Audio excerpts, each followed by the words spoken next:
গতির দৌরাত্ম্যে লাগাম পরানো কি সম্ভব নয়? এখন এই প্রশ্ন যেন সকলের মনেই উঁকি দিচ্ছে। কারণ যে হারে পথ দুর্ঘটনার সংখ্যা বাড়ছে, যে হারে মানুষের প্রাণ যাচ্ছে, তাতে এই প্রশ্নটা যে উঠবে তা বলাই বাহুল্য। আর উৎসবের মরশুমে যেন সেই পরিসংখ্যানে চোখ রাখলে শিউরে উঠতে বাধ্য আপনিও। জানা গিয়েছে, গত বছর ডিসেম্বরে শহরে পথ দুর্ঘটনায় যতজনের মৃত্যু হয়েছিল, তার চেয়েও বেশি মানুষ মারা গিয়েছেন গত এক সপ্তাহে পথ দুর্ঘটনায়। লালবাজার সূত্রে খবর, 2022 সালে ডিসেম্বর মাসে কলকাতায় পথ দুর্ঘটনায় মৃত্যু হয়েছিল 11 জনের। 2023-এ বছর শেষের আগে গতবারের এই পরিসংখ্যানকে ছাপিয়ে প্রাণ গিয়েছে মানুষের। গত এক সপ্তাহে বাইক বা স্কুটারের বেপরোয়া গতিতেই প্রাণ হারিয়েছেন 12 জন।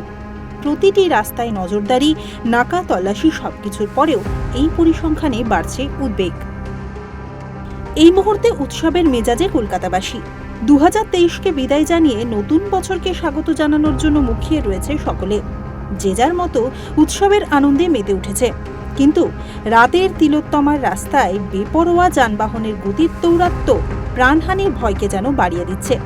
লালবাজারের তরফে যদিও কড়া হাতে পথের বিধি বলবৎ করা হবে বলেই জানানো হয়েছে। Bureau report, West Bengal live.